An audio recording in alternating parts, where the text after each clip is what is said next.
Viking Legend, after he touched 2 to 1 or $3, it just started to firm into 2.90, and well handled the market mover $7 into 6. So Viking Legend came out fast, the favourite. Well handled, jumped okay, and so did Beaveroo.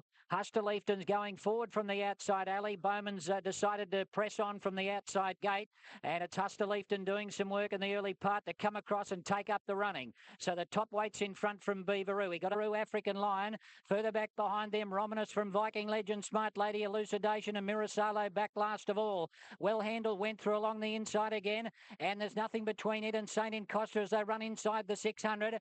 Then came Husterleafton on the outside of Beaveroo, who waits for a run.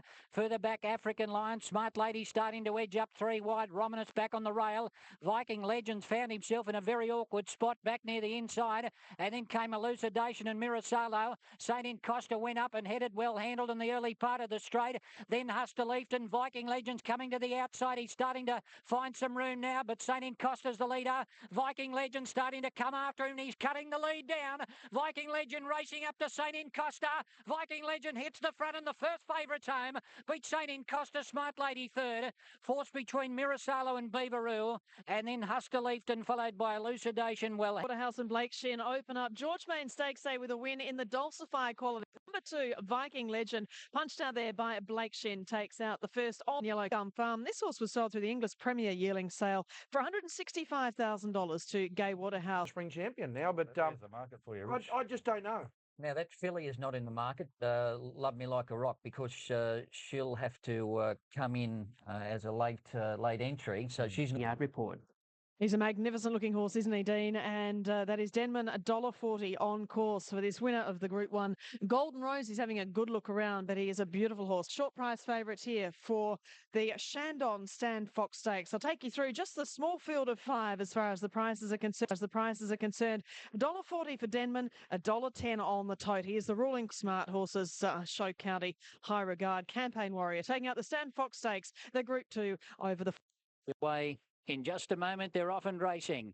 Well, they came out pretty much as one apart from Run for Nara, who goes back to last, and Denman found itself in front in the early stages. El Sonador going up to race it, and then came Turf Express. He's got a chance getting pocketed at any stage here, and at the 800 metres, it's El Sonador, the leader, as they start to back the speed off the leaders. El Sonador 3/4 on Denman. Now the other pair have caught up behind them, More Than Great. He's run up onto the back of the leader, and then came Turf Express on the outside of it, so he's awkwardly placed on More Than Great. And the filly Run for Nara last of the 5, about 3 or 4 off the leaders. Into the straight, and Clark's going a bit quicker, and El Sonador, he tried to get a break on Denman into the straight. More Than Great behind them. Turf Express already being given a tickle with the whip as they come up the rise, and Denman, he strides up on the outside now, the big fella to take the lead from El Sonador. More Than Great comes off the leaders back, and then came Turf Express. Denman the leader, hands and heels in front from coming after it. More Than Great. Is there anything in the tank? Run for Nara's running on Denman in front. He draws the whip, he finds it, he wins again. Photo second and third, Run for Nara or More Than Great. And then came El Sonador, and Turf Express was last in. Oh, Karen McAvoy was just sitting up on this horse's wither as they came into the straight here. Denman, he's kicked and he's won again. He's taken out the Stand Fox. The Golden Rose winner, he's held off more than by Lon 0.82 the time, 35.16 the final 600. The first 4 there is 73. This sort of race, we had no option but to be positive and make sure we made our own luck. But I'm telling you, he's a far better horse. If he sits off, let him go through his gears, and he drops them late, you'll see a different horse. What he's doing today is that's just talent. That's just all it is. You're not seeing ridden the way that when he's ridden the right way, he'll see a special win. We saw that we just $1.40 to $1.35, beat a 60 to 1 chance. Run for Nara, More Than Great, just. Small fields, tempo out in 48.6. You can see home in 35.6. It's probably not the race to analyse him as a Crawford Guineas horse. I read in one report saying that there wasn't much money for him. They put up $1.60 on Wednesday, Bruce. They spent the next 48 hours repairing their phone lines and stands. They put up $1.60 in Sporting Bet. They were absolutely crunched. It was a huge go. And then from $1.40 to $1.35, for those who know anything about the punt, is still a big go. He was 3 Golden Rose. He was devastating. He's still the one to beat come Caulfield Guineas Day. I think no matter what we all thought of it, it was the comments afterwards from both the trainer and the jockey which allay any concerns you might have about it. I learned that yesterday. Trusting's favourite for the Caulfield Guineas at $4 ahead of Denman. And then you got So You Think. It's a terrific lineup of 3-year-olds. All the Sydney 3-year-olds coming down. Gay's got Manhattan Rain already there. He's going to improve a lot. Demeryl's run next Saturday. If the Guineas is run next Saturday, which way do you think you'd go? If I was investing $100, I'd have $80 on Denman and have me saver on 20 on Trusting and throw the field in for third. I'd be on Denman. He can make his own luck. Trusting he'll need luck. Agree that they've both got so much confidence in this horse. They rode him to win the race. They realised he was $1.30 chance. They said, look, make no mistakes today, but when it comes to grand final day, I think they'll be looking for a sit. And you've only got to listen to Peter talk about the horse to understand that. Look, he'd had a time off leading into this race, trying to pick him up again. He got the job done. Full steam ahead now, and if he runs the mile, he'll win the Caulfield Guineas. Well, He'll win it like his father did. Remember, they're right down the outside that day. You might be right, and all those things, I'm prepared to accept they're right. But I look at Run for Nara, who ran very well, and she's a winner of the Gibson Carmichael, and I think she beat Extra Zero that time in Melbourne. He's a real staying filly, and at 1,600 metres, Trusting, I think, would pull a carton beater. Well, he's absolutely made Trusting look like a B grader every time he's met him. B grader? Yeah. I see. Al? He's toyed with him. He's toyed with him twice. Toyed with him? Yes. Right. I don't think Denman will be like Lonhro. It won't get back last in a Caulfield Guineas, because if it does, it certainly won't win, because Trusting will blow it away. But I tell you what, I really thought that Run for Nara, it was the horse that was really flattered by the way the race was run. Oh, look, she's a big, strong filly. We're yet to see the best from Run for Nara when she gets back to Melbourne. An interesting show next week. Okay. Or in the next. We've got one more race to get through. It's the Bill Ritchie Quality. Of course, some of these horses will be heading towards the Epsom. A couple of these horses will need to run a good race to qualify for the Epsom. Purple first up, fifth winner 17. And Sound of Nature has come up $7.80 on the tote. A lot shorter on Super Tab, trained by Lee Freeman. Just arriving at the barrier. And McClintock well supported here. He's got to overcome a wide alley, however. He is a horse who can get a little bit fired up. Bill Ritchie. McClintock came out fast on the outside. Walking or Dancing is going forward, and so is Ivory Pegasus. But McClintock's going to cruise across in the early stages to take the lead. And it's McClintock in front, led out from Ivory Pegasus, Falcon Bridge and Briambo's Gift racing a little. And at the 800 metres, he leads by 2 on Ivory Pegasus. Osprey King striding up to third, going past Falcon Bridge. Then Briambo's Gift, Walking or Dancing, Snow Alert behind them, travelling a little bit wide. Then Purple Equable, Friday Creek, Sound of Nature gives the leaders about 8 lengths, and he's back on the fence from Cullen Castle. And innings last of all, McClintock's in front. He's been well rated, led from Ivory Pegasus and Falcon Bridge. Then came Walking or Dancing, Briambo's Gift and Snow Alert coming down the outside. McClintock in front. Schofield sits down to ride him out. He's going okay, led by a couple of lengths on Falcon Bridge. Walking or Dancing, he's starting to come out of the pack to go after the leader. McClintock's in front. Walking or Dancing's closing the gap with every stride. McClintock is dying, but he'll hang on and win it. Beautiful ride in front. Beat Walking or Dancing, and it's a photo for third. Falcon Bridge is there with Purple, Snow Alert and Sound of Nature. And then came Cullen Castle, Ivory Pegasus, Equable, Friday Creek. Further back was Innings, and then came Osprey King, and Briambo's Gifts run a shocking race. He dropped away and finished last of all. Some good runs in the Bill Ritchie. None better than number 5, McClintock for Glenn Schofield. He's done a good job. It's when he's right, he's very smart. $4.60, $1.90. Well done to Mark de Montfort. He's a great guy. Glenn Schofield, McClintock, who gave Mark de Montfort trainer his first round winner, also gives him his first stakes winner, Group 3 for McClintock. Outside alley. Somewhere Mark de Montfort. Yeah, he was always going to make a good trainer as well, Mark, and he gets his first group win here in rather quick time. This horse was his first city winner.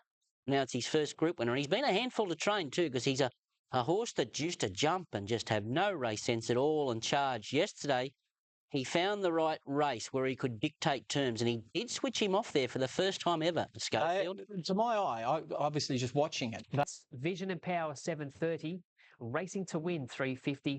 Mentality, $11. Black Paranda, $4. Road to Rock, $25. So that's the market for the George Main Stakes. We've got 10, both in contention there. Rock Kingdom on the tote, $10. And one more, no more, $6. A little bit. Now into $1.90 for the grey. Huey Bowman, the colours of Trevor and Trevor Stuckey, Penny Yan. It's your market mover, the sportingbet.com.au market mover. They got the money in the previous with McClintock and racing to win. They bet even money. Now $1.90. 1-6. The greats of the turf: Grand Army, Lonrose, Shogun Lodge, Emancipation, Kingston Town, Baguette, Winona Girl taking out the George Main Stakes. Right on start time for the feature of the day, the Arrowfield Stud George Main Stakes. Here's Mark for the call. So Cape Breton moves in. 4 off in the George Main, and Newport missed the start. A little bit sluggish early on. Cape Breton second last, and bursting out of the pack early is Court Command, and he dashes away and leads by about 4 or 5 lengths. Racing to Win's up there early. Mentality going past him into second, and then came One More No More on the outside. So Racing to Win and One More No More sharing third as they settle. Follows on Court Command as they're under the first bend. He's broken the field right up and leads by about 6 or 7 lengths. Mentality chases in second. One More No More on the outside of Racing to Win is over on the rail. And then came Vision and Power Rock Kingdom, followed by Black Piranha. He'll be suited by this fast pace. And then came Cape Breton. Road to Rock was next, and last of all is Newport. Catsitas goes again on Court Command. He's a big leader at the 600 by 4. Mentality is second. Racing to Win on the inside. One More No More's had to pull out 3 wide as Racing to Win gets the inside run. Then came Rock Kingdom, and further back behind them is Vision and Power, and Angland bringing Black Piranha to the outside, and Rock Kingdom coming through in the centre. The 3-year-old One More No More swept to the lead. Black Piranha's chasing him fast on the outside. Racing to Win's gone, and Road to Rock's coming with a big run down the outside. Road to Rock is going to upset the more fancied runners here. He takes the lead with 100 metres to go, and he'll take out the George Main. Road to Rock winning it from Black Piranha. Another second for him. One More No More third. Then Vision and Power, followed by Mentality. Then Newport, Rock Kingdom, Racing to Win, most disappointing today. Then Cape Breton and Court Command, who set a sizzling pace up front, finished tailed off. Road to Rock, the big odds. He takes out the Group 1 Arrowfield Stud George Main Stakes for Anthony Cummings and Glenn Schofield. Edward. It really wasn't unexpected. I mean, I'm not a punter, but I was tempted. But his first time run was absolutely excellent. Worked out a way to get him sort of to the Epsom in the right sort of shape. I figured this was the best lead-up race to have him perfect for next week, and that's what I think it'll be. And really got the best result. Pretty good. For Road to Rock, Inglis Interims there on your screen. He won by a half length, by 3/4 of a length back to third. 1:35.5 the time. And $100,000 a yearling son of Encosta Lager gets a valuable Group 1. Got $500,000 in prize money in the bag. It's 50s into 40s. Wasn't Anthony's. Black Piranha, 4th. Group 1 second for him. Racing to Win, horrible. No apparent excuse, said John O'Shea. Wasn't you 50 or 40? Nothing. Not a cracker. No. I've given up the punt. It was kind to me for a while, but when I sort of took out my licence, it started to confuse things. So I figured that I was either going to give up training or give up the punt. So I gave up the punt, and training's been better since. Oh, like a 64 shot, Rich. Couldn't believe it. No more taking improvement from that. I'd love to see him ridden colder in a big field. One More No More. Vision and Power. If you get a wet track, you can win. You can win anything in the spring, but he needs a wet track. Well, it looks as though you got on this horse at the right time of his career and yours. Yeah, actually, when I first got you a year and a half ago, I rode him at Roselle, and he felt like a good horse then, but he just was too big for his frame was bigger than his strength. We're talking about the horse, not Anthony. We ended up having a good run, and sort of on straight, I popped outside Vision and Power's heels, and I thought I had the good ones covered anyway, and then the long shot pop got me on the outside. You'll take improvement from that. Yeah, he will. He sort of speed with Court Command leading, but I thought he come into the race on his own, and I thought he was travelling quite well, but probably his own last 100, his condition gave way, but I thought it was an encouraging effort. Not bad, Rick. Like he travelled nice in the run today, but sort of went nowhere. He's definitely looking for a wet track. Morning, Richard. The first up run was a courageous run, but it just probably took the edge off him. I got the run at the top of the straight. Thought he was going to finish, but he just levelled out in one pace to the line. Good spot throughout the race, and he was a bit keen early on, and he's probably entitled to run on a bit better than he did. But I was never going to figure in the finish the way I was racing. No, we're racing to win. I think we'll be pressing on towards the Cox Plate. Anthony, 2 Group 1s in a week, 14 to 1 and 50 to 1. I don't want to harp on the prices. But it's a great start. There's a market for the Epsom. Rangy Randu, 370 favourite over Drumbeats. Of course, we didn't see them yesterday. Last week we did. Black Piranha, O'Lonra. Black Piranha, I think, is going to the Toorak. Rich. He'll go to Melbourne. Black Piranha. He won't race in the Epsom. I don't think Heart of Dreams or Typhoon Tracy are coming up, are they? No. At this stage, you'd say Rangy Randu and Drumbeats out of the Shannon time, which he can do. And then you got Road to Rock, who is probably big odds there. He's in great form. He has the big weight drop. The others, nothing really. Lonro, if you forgive him, but if you're a punter, well, it's a mystery. He just give himself a day off. There's the wind, the theories there. Everyone's got an excuse for him, but racing to win, we're talking. Yeah, but the simple fact that's him. That's the first of the greys there. Yeah. And he's not making any ground, is he? He did nothing. He did absolutely nothing. And I know he may have got into an awkward spot, and he may have got into the wind factor. May have been some issue, but the plain fact is he went simply awful. And the jury's out. I think John O'Shea will go over him now and see if there's any problems, but we'll stay tuned. We'll check with Andrew later. Andrew will be up to date with that. But look, you don't see many $50 winners in Group 1s. That is a rarity. Yeah, look. Usually the Group 1, especially at Weight for Age, produce reasonably predictable results, and that was a dead set. I'm not so sure he should have been 50 to 1. Look, you have a look at his last 5 runs or 6 runs, what races he's contested, that horse. Australian Cups, BMWs, look, he's been round in Ranvets, he's been round in all the good Group 1 races. Without ever looking like winning them. No, he's been around the mark, look, and the Weight for Age horses at the moment in Sydney. Look, they're wishy-washy, and I think Melbourne's the same. Melbourne's the same. The older Weight for Age horses this year... the riding was put on the wall when viewed and efficient. Both ran well first up in Weight for Age, half fit. I think the riding was put on the wall when a horse like Trusting, at the third run in a race, knocked off Group 2 Weight for Age horses. And I think the older ones. I just want to mention Black Piranha there, in good shape. They were a little critic, and One More No More. He'll be hard to beat next week in the Champion Stakes if he settles. He still wanted to go hard when they were flying up front there, so hopefully he hasn't got... I think next week we'll answer a lot of questions with Road to Rock, whether he's in for a big campaign or whether that was a fluke. Well, it's currently a $9 chance on the tabs. Number 7, the Colin Stephen quality for the stays over 2,400 metres. Ready to Lift is a scratching. We've got Mr. Clangtastic, $6.50. Mr. Tipsy, $4.80. Bellagio Win, $10. Was 40 from barrier 2. And then further down, we've got Synonym, $21 on course. Coming up with your win. So we've got 4 in the stalls. Good to go, and they're off.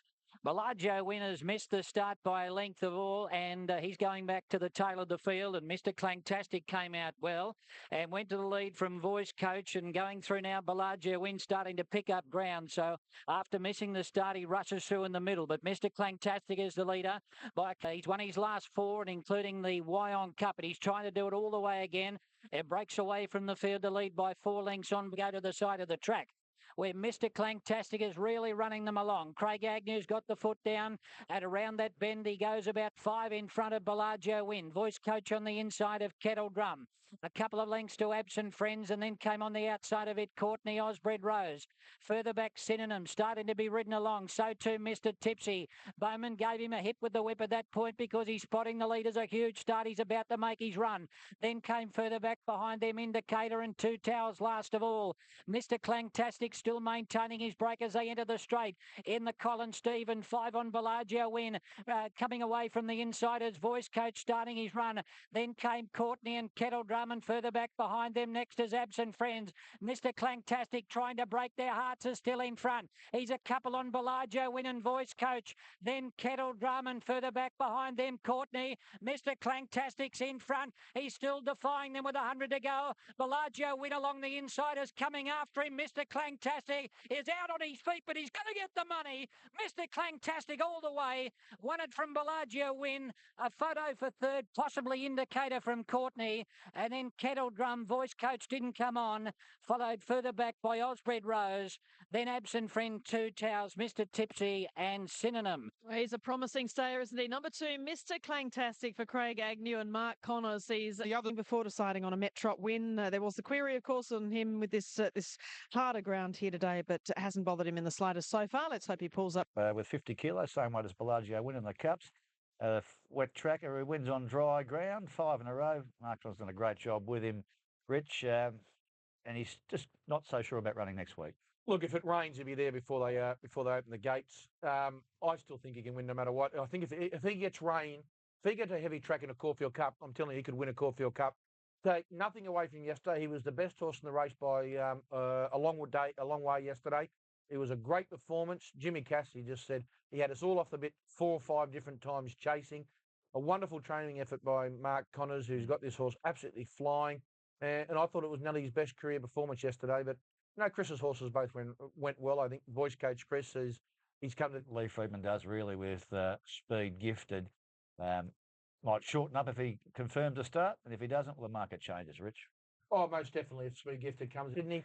I think Hume's certainly one of the blowouts for sure. Let's have a look at the latest market on that. Speed Gifted. They're keeping their cards close to their chest. You know, all we need is the go-ahead that he's coming for this race, Speed Gifted, and he'll win it. Honestly, it's Speed Gifted or Hume to my eye.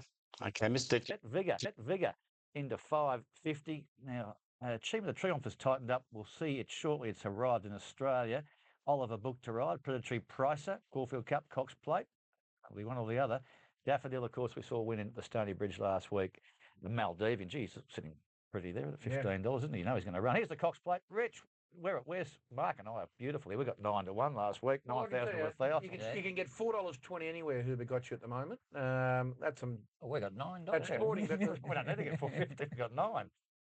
Of the world, the Emirates Melbourne Cup. Vigor's the favourite. No shifts here. Nothing really to read into that. Changing the guard now in Australian interests. Speed Gifted not qualified. We'll learn more. Randwick on George Main. $. Scenic Blast a $3 chance. Okay, $1.60 Super Tab. Please leave us out of that. He may well win the race, but $1.60, I don't know. I think the $3 is a price here. Nakayama, Scenic Blast, about to strut his stuff again on the world stage. Speed Stars, excellent. So some really quick gallopers going around here, and there he is. That's a familiar horse. Yeah, the great takeover target, J4, Jay Janiak and the team, so it's been won before. Side for the call of the Nakayama Sprinter Stakes at Group 1 level. Scenic Blast, the favourite at 220. Let's go trackside to get a rundown on some of these, or all the runners. Gates are back and they're away. Laurel Guerrero pinged the gates nicely. Along the inside, Ultima Thule also commenced well. In the middle, BB Guldan.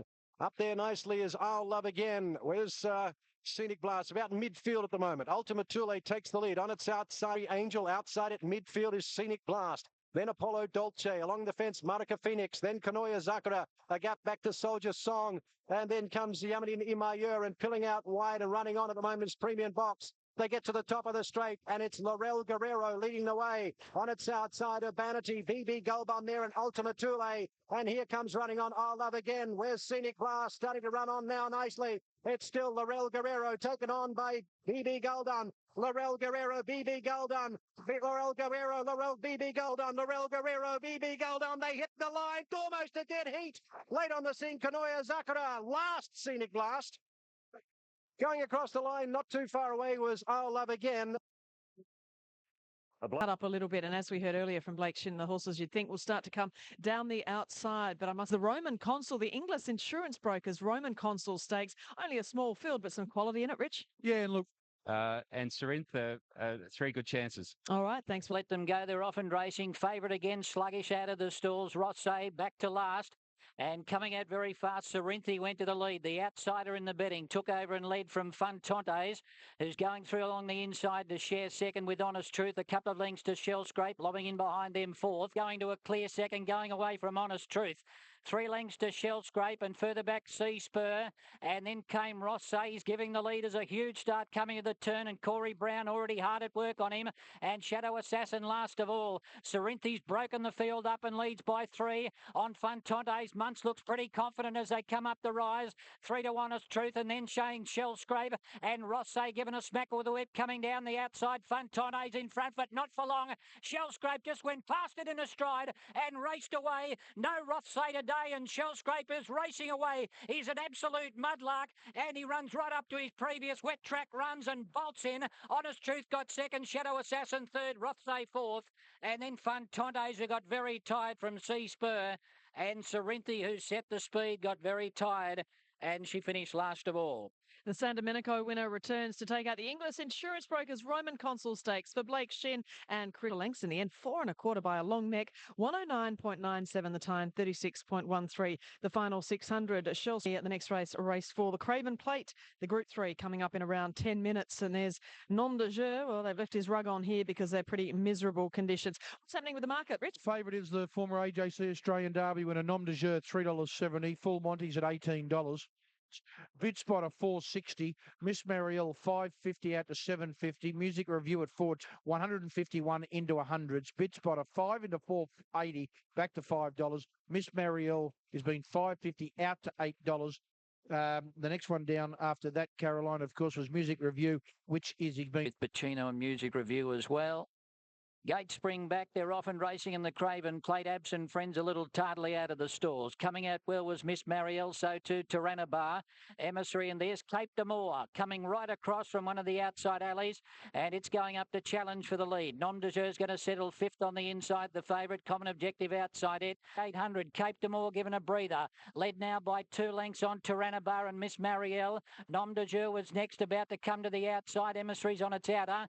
Further back was Common Objective in the centre from Full Monty and Pacino, who's never been on the track. Munt starting to edge up on Bid Spot and making a run from Music Review, and Absent Friends last on the rail. It's Cape d'Amour in front as 8 head for home in the Craven Plate. Bar second, Miss Marielle coming to the centre of the track. 2 to Nom de Jeu, and then came Emissary, Full Monty, and further back behind them next is Common Objective, but Miss Marielle raced up and got the lead from Bar. Nom de Jeu and Emissary are starting to run on, and further back Bid Spotter. Miss Marielle in front, leads out from Nom de Jeu, who's trying hard, and then Emissary. Miss Marielle, they said she wouldn't handle the track, but she's going to handle it all right, and Miss Marielle won it from Nom de Jeu. It's a tight photo for third, Emissary or Full Monty, then Bar Bid Spotter, followed by Common Objective. Music Review never came into it, then Cape d'Amour, Absent Friends, and last in was Pacino. No problems whatsoever with the track. Miss Marielle backs up from winning the Hill Stakes. Joe Pride has got this mare racing in absolutely super form. Number 13, Miss Marielle. Would have been nice to have Vision and Power running today. Would be nice, wouldn't it? But I wouldn't have wanted him in that race. Mate, well done. Congratulations. Good luck with her. Great, thank you. There he is, Joe Pride. He's got this mare, Caroline, absolutely flying. Oh, she is indeed, isn't she? Rich, sorry about the weather there. There's weather from New Zealand also. That's Daffodil, the New Zealand mare who's running here in the Caulfield Cup and the Melbourne Cup. Here's some familiar old names here. Serrera, $9 for Daffodil, $2.90, $2.10 and $2.30. We know Tavistock and we know Harris Tweed. Of them, we're nearly ready for the Celt, folks. $2.60 Daffodil, $8.80 Serrera. The Celt for 2009 are all in the gates, and the starter ready, racing in the Celts. Getting back a little bit, Miss Marin Harris Tweed. Tavistock goes back, as too does Elegant Satin. Surflex bounded out. Sterling Prince has been planted right on the speed, as to Jungle Rocket. And Prince Cup starting to circle up and around them. A circuit to go. Jungle Rocket's getting a lovely run. Sterling Prince, her outside. Surflex is the next to Daffodil of the 800. Gingadood goes forward. Von Romney behind these. Then Galleon's Reach. Miss Marin hasn't moved. Serrera's starting to inch closer. The Puka behind these. Elegant Satin, Tavistock, both taking off at the 600, and then Fritzy Boy and Yana Marie's the last. Prince Carpstad runs to the 500 metres. Harris Tweed, Sterling Prince, Jungle Rockets are waiting out as they turn. Surslick Daffodils presented. Gingadood's out a little bit deeper as they go for home. Prince Carpstad in front of the 300. Harris Tweed now on the outside. Sterling Prince, Gingadood, Jungle Rockets getting an inside run. Miss Marin's following her through. Von Romney starting to come with a run. He may have led the front on the outside. Von Romney's in front, getting through. Miss Marin, Gingadood, Daffodil late. Romney, he gets his Group 1 glory. The prize, Gingadood, Miss Marin, then Daffodil. Behind these runners then has been Sterling Prince, Elegant Satin, Tavistock, Serrera, Fritzy Boy, then Jungle Rocket, Prince Cubstart, Surslick. Further away then has been Galleon's Reach from Yana Marie and the Puka. He has done it. Von Romney, $55.40 and $9.70. Thanks, punters. Group 1, $55.40. Von Romney for Buddy Lammas. Well done to him. Miss Marin's got into the placings here. Daffodil on heels up the straight. Got out. Oh, don't think so. I'd like to. 7 is 50 to 1. Can't get me. That Daffodil didn't have much for him in the straight. Miss Marin's run third. We know Miss Marin's level. Well, it gives us a good measure, doesn't it? Flashed it up earlier. It has been downgraded further. The track is slow 7 as the rain buckets down here at Royal Randwick. Doesn't look too bad on those. One Arrowfield Stud Flight Stakes and more Joyous. Well, still in the red, $1.90, Rich. Yeah, very much so. Number one, Melito's been firm, $8 into $7. More Joyous, $1.80 out to $1.90, 71. Miss Shemadal, 81 into 61 and gold, because that won't hold. For more Joyous, Melito at 9.10. She's got back to $7 after touching $6.50. And as we look further down the page, Deer Valley's also way under the odds at $7. And they're away. Sister Madley only fairly out of the stalls. Hurdle Myrtle, one of the best out with Melito. More Joyous was out of the stalls running and is right up there with the leaders on settling down. Sister Madley now picking up ground around the outside and rushing up into about third or fourth spot from Deer Valley and Run for Nara. First bend from Sister Madley, who's made her way into second spot. More Joyous has smothered away third on the inside, and her arch rival Melito is on the outside in fourth spot. Then Break Card racing a little bit wide. Deer Valley is sixth on the fence, and then Run for Nara, Miss Shamadale. Little Surfer Girl well back, so too Amarantha, and Gold Tears last in the Flight Stakes. 700 to run. Pace has only been average. Hurdle Myrtle getting away with a soft lead, led from Sister Madley. More Joyous, the favourite, is poised behind them from Melito. Break Card. Then came Deer Valley. Run for Nara starting to circle the field, coming into it. Further back was Little Surfer Girl, Miss Shamadale, Amarantha, and Gold Tea. The leader is Hurdle Myrtle by a couple on Sister Madley. More Joyous is just in behind them. He's still holding it together. He hasn't gone for it yet. Melito next, and Run for Nara's trying to wind up. Sister Madley rushed up on the outside and has collared Hurdle Myrtle. Now Rawilla asking on the favourite. More Joyous to come along the inside out after them, and then Melito. More Joyous given a smack with a whip. Took the lead in the Flight Stakes and she waved them goodbye. More Joyous beat Sister Madley and Hurdle Myrtle. Then came Melito from Deer Valley. Further back was Break Card. At the head of the others, Little Surfer Girl from Run for Nara, Amarantha, Gold Tea, and last in was Miss Shamadale. She's a superstar number 2, More Joyous by More Than Ready. She takes out the Group 1 Flight Stakes, the Arrowfield Stud Flight Stakes, and she is A very, very good filly.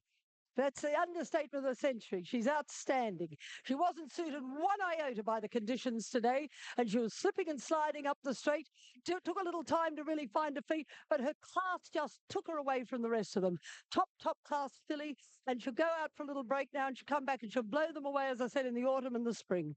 You've been adamant all the way, Gay, that you were going to come to the flight and then go to the break, not Melbourne, not going to be enticed by the spring. We were tempted, but I just think that you'll find that she'll be a lot stronger in the autumn and the spring. Whatever she's doing now, you just back her and start backing her now, and you back her all the way through the autumn and all the way through the spring. I mean, you told us after, I think, the Mum Sunday Joy, certainly looked after Tuesday Joy.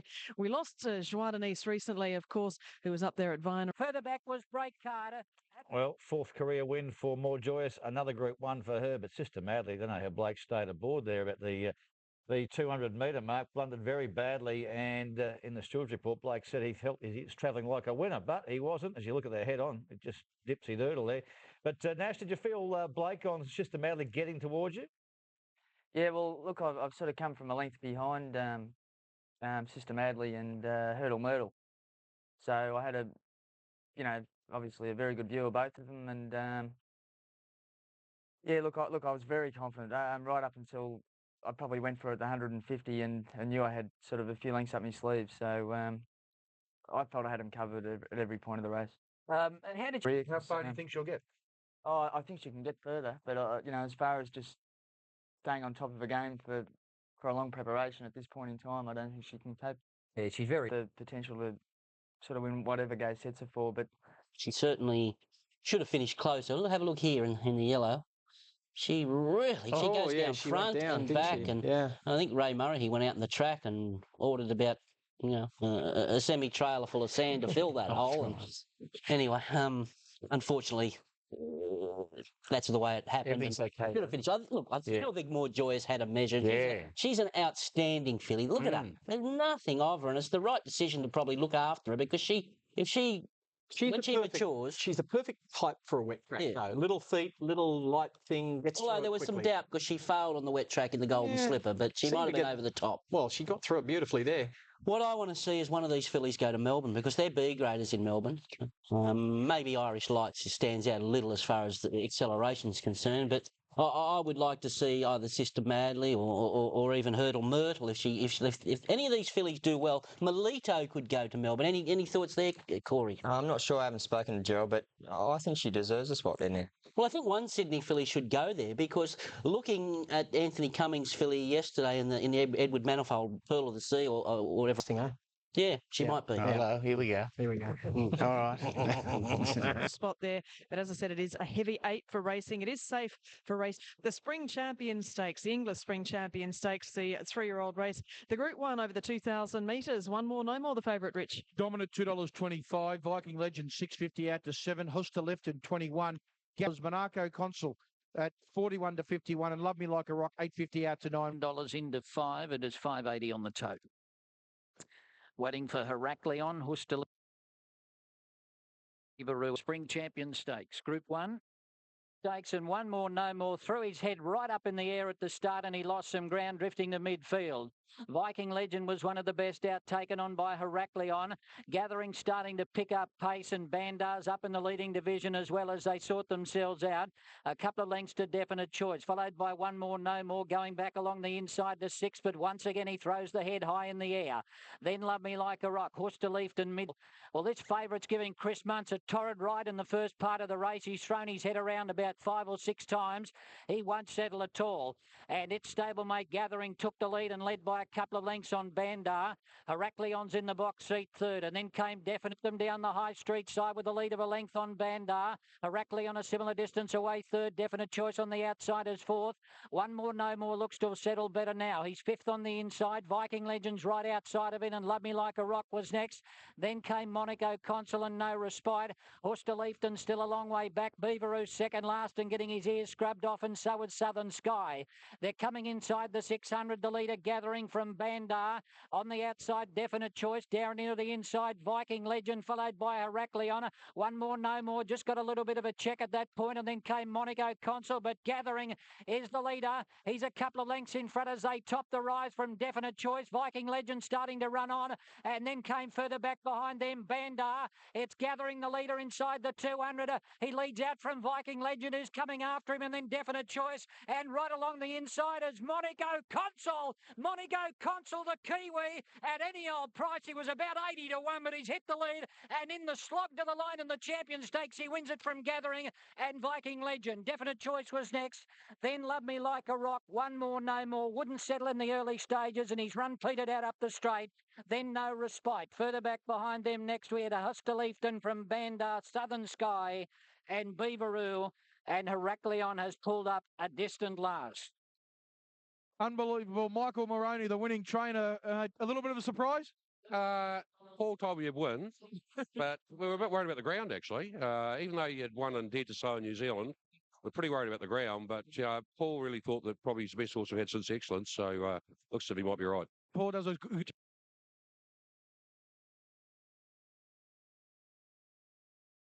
He's the least experienced horse going into the race. The stable, Mike and Paul Moroney, come out saying that he's the best they've trained since Excellent. They tried to get the pacifiers removed pre-race. That was denied, made no difference. Price was he, Steve? Well, he was $51, but I actually took the unders, Bruce. I backed him on Friday and didn't get that price. But on what grounds did you back him? Well, on the basis that we had Mike Moroney on 927 on Friday morning, and he was fairly upbeat about it. And when the track was rain affected, given that he'd won on a very significantly rain-affected track in New Zealand, the horse on the up, Mike seemed to be pretty bullish about him. I thought he was very strong at the finish of this race. I know that maybe we can't trust the form because of the conditions, but Gathering, Viking Legend, St Acosta going to Melbourne, that form was held up against Chamoline Warrior, etc. And this horse was good yesterday. I think the first three home there, you can trust what you saw. Rich and one more, no more. What you saw. Rich and one more, no more gave Chrissy Muntz a torrid ride, but perhaps it was more the track conditions which didn't suit him. Oh, Bruce, I think they've paid the price for the earlier runs, his preparation, when they hummed him out of the gates on hot speeds and raced him up instead of letting him the natural way, which when he won the Champagne Stakes, sat behind them and relaxed. I think that come back to bite them yesterday. All he wanted to do was charge, and they wanted to restrain him going to 2,000 metres. No doubt he didn't put in his best foot forward, but I got a feeling that was the biggest part, Mark. I thought it was what happened the last 3-4 weeks. Yeah, I'd have to agree there because he'd won the Bailey on an absolute quagmire and he'd won the Champagne. So his 2 wins, in fact, had been on similar tracks, I thought, or at least the Bailey win was. And I totally agree. I think that day where they drove him out of the barrier with 60 kilos in the Ming Dynasty may have come back to haunt them, as you say. They broke the track record. Yeah, look, it reminded me a little of Nom de Jure when he won the Derby at Randwick on that wet track, getting through on the inside and racing away like that. He comes out of an awful race out of New Zealand. Obviously, he's a staying talent, this horse. They know how to read a stay of the Maronis, and they've certainly got this one right. And we'll be keeping tabs on him as he gets to Melbourne. I wonder if he could see. I mean, he was wearing pacifiers. Surely they must have been blocked up with mud. They requested to take them off, and they were denied. Really? Yes. Because they can block up with mud, you know. But anyway, it's obviously. I think in Melbourne you have to take them off if it's a heavy track. Oh, you might be right about that, Ronnie. Now, Gathering. He was sensational, Gathering. Yeah, I thought he was great. He's a better horse than I thought he was, and he's right up there with the best middle distance colts at the moment. One more, no more. Well, they destroyed him in the Ming Dynasty. I told you that. When he had the 60 kilos and they hunted him up from the outside barrier, he hasn't stopped pulling since. Yeah. They should stop with that horse and start again. He's a good horse who was destroyed by tactics 2 starts back. I see. Okay. Was that your idea, was it? No, it was not. Listen, don't start me on that. You're only doing that to stir me up. So, well, you know. Yeah, no, Ronnie's spot on there. And yeah, but they can get him out of it. Not this prep, they won't. All right. Well, hey, Corey, thanks very much. 70 for Mr. Clangtastic is the favourite. Late scratching, though, take note in this race with the downgrade to the heavy 9. It is number 15, Cross the Start. Number 15, Cross the Start for the Lambings, not going round in the Metropolitan. It is another Group 1 on the program, of course. 350, Street Fighter 20 to 26, 6 o'clock news 26 to 31, 26. Speed Gifter got out to $7, back into 6 now. Hume $13 to $14. Tinseltown 31. Bellagio win 15 to 21 due to the wet track. NZX Eagle 21. Lodge the D's out to $31. Cape Breton 81 into 31. Cape Breton, good odds. Aaron Beeman's on board, $31 into $11 for the Group 1 Metropolitan. Caroline the Rain. They've come out pretty much as one. Gyno and 6 o'clock news are going straight back shortly after the start. Hume was one of the best out, and here comes Mr. Clangtastic from one of the outside stalls forward. Bellagio winning Street Fighter and Phil Machino are in that group as well. So they got Mr. Clangtastic doing some work in the early stages. On settling down, he'll go to the front, but he's about 5 wide. The Agnew's going to try and cross over towards the rail. Led from Bellagio in second, Hume is third. They weren't going to try and ride him a little bit further back. He's trying to slot in with some cover now. Then Street Fighter, Phil Machino. Speed Gifted next from Lodge the Deeds. Takes him to the corner at the 1,000 metre mark. He's about 5 lengths in front. He's looking for 6 on end, this horse. And down the side, he comes with a big break over Bellagio win. 2 to NZX Eagle. The heavily backed Phil Machino in 4th on the inside. Beeman's got him in a nice spot. Speed Gifted next as 5th. Then Lodge the Deeds, followed by Human Street Fighter, a couple to Gyno, Newport, Tinseltown, and then came the Embassy ready to left, followed further back by 6 o'clock news. At the head of the others, we've got Cape Breton, and Nothing Like a Cat is last of all. Craigie Agnew's got all cylinders going here on Mr. Clangtastic. He's 5 or 6 lengths in front of the Metrop. He leads from Bellagio in. Here comes Speed Gifted. He's starting to go after the leader quickly. Lodge the Deeds is trying to track him up, and then NZX Eagle as they run to the 300, and Speed Gifted hit the front. Lodge the Deeds is coming out behind him and giving chase, but Speed Gifted's going well. He's raced away from Lodge the Deeds. He's 2 lengths in front. Then came Mr. Clangtastic, 100 metres to go, and the imported galloper, Speed Gifted, has got the Metropolitan. He's mercy. He's well clear and wins it by 2.5 on Lodge the Deeds. Phil Machino got 3rd, Bellagio in 4th. Then came Mr. Clangtastic, Nothing Like a Cat and Newport. Further back was 6 o'clock news. Then NZX Eagle and Street Fighter. At the head of the others, ready to lift, and Gyno from the Embassy, Tinseltown. Hume was next from Cape Breton, who's coming near the tail of the field. He pinned those ears back and he's absolutely streaked away. Speed Gifted. This is a promising stayer on the up for Lee Friedman. Have a look at him there. This a big horse from England. Corey Brown does the riding there of the Group 1 Metrop winner. Speed Gifted. Lodge the Deeds. A good run. He gets into second. He clearly gets through the wet. It certainly does. He gets through the wet and he's still got fitness to come. He has. And there was a slight query mark. We talked at the beginning of the week whether he gets the 2,400. I know he's got form over it in the UK. That's secured in our mind, and it's a huge relief, and he's gone and won it in real good style. Drop and then head down for the cup. So Speed Gifted has done the job at $6.70. I think Duncan Grimley behind the purchase of this. He's had a good day with More Joyous for Singo winning the flights. Really travelling well, half mile from home. I had sort of no worries that I was going to pick up the leading bunch. He actually cost himself more ground in the straight by running around and looking at everything. If you have a look at the 200, he run back in and then run out right on the winning post. But he's a pretty exciting horse, I think. It's particularly only like... And I'd like to be in Dwayne Dunn's suit at the moment. I was going to say, do you want to send a message to Lee? He's down there at Flemington waiting to talk to you. See how I got him to axe, mate.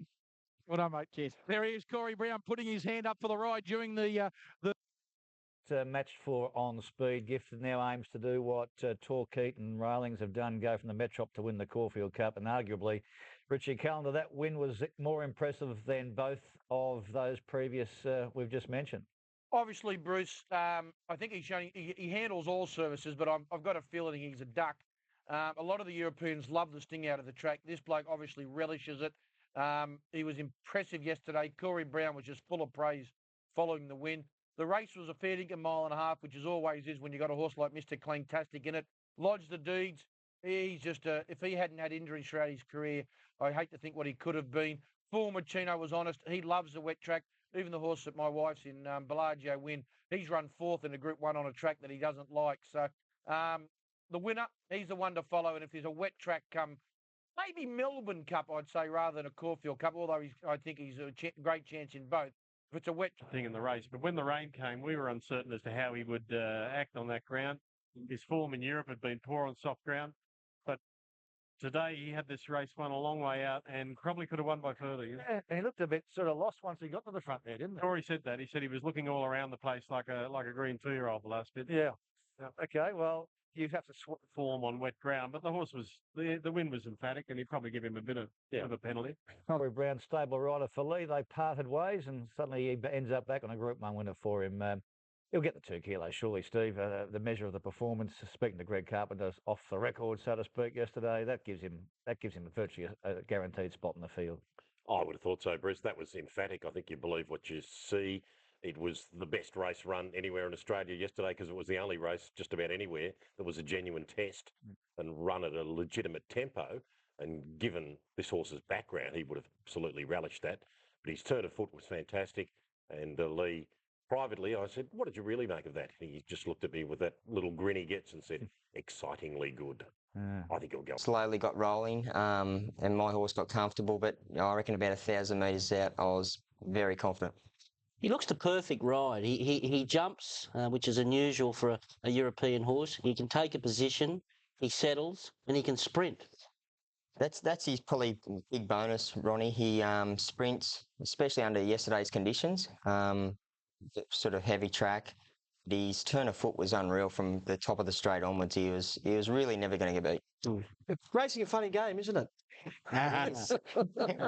2 years, what is it, 18 months ago or something, you and Lee were at each other's throats, and now you're riding Group 1, joining up for Group 1s. Yeah, that's what I said to the press on the way back in. Lee never had a horse like this when I was riding for him. He's a very talented horse. I think he's got a very big future.